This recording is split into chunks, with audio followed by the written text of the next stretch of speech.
Hey guys, my name is Fulcombro, and welcome to the Rhythm Game Guide series, where I go over various patterns and terminology to help you improve.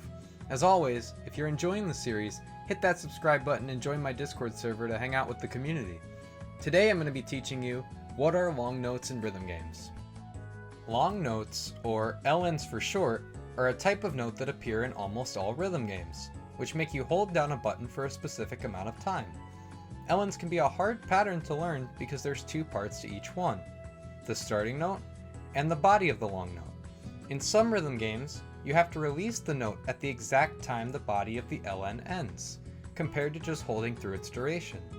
Those games have what is called release timing, meaning you are judged on how accurately you release the LN when it ends.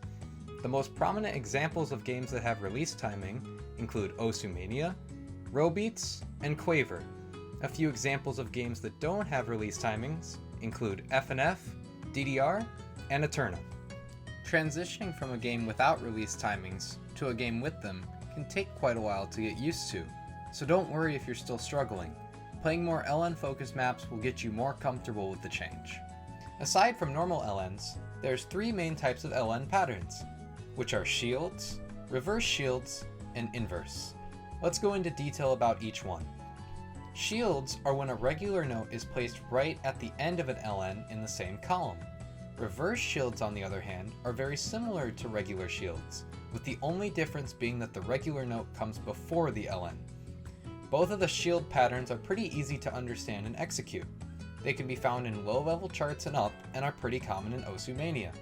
Now, inverse patterns, on the other hand, are on a whole nother level. These are by far the most difficult patterns to learn. Inverse patterns require you to basically be always holding an LN, because after each one ends, another one begins. And what makes them even more difficult is that a lot of the time the releases will be at completely different times. Inverse patterns are found in a lot of high-level charts like Blue Zenith and Osumania. In addition to those three patterns, LNs can also show up in pre-existing types of patterns. For example, streams, trills, jacks, mini jacks, and more can add LNs to the mix to make the patterns more difficult. Here's a bunch of examples of various LNs in different rhythm games.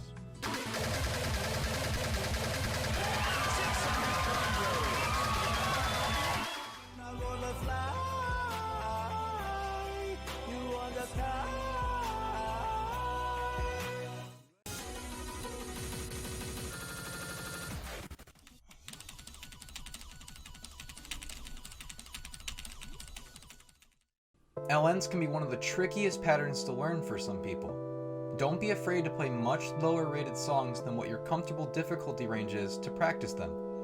My favorite map to practice LNs is Chicken Attack. It's a 2.5 star and I can barely get an S on it. Over time, you will get better at LNs if you practice enough. I hope you all learned something new today. Let me know what topics you'd like me to cover next in the next Rhythm Game Guide. And as always, have a great night.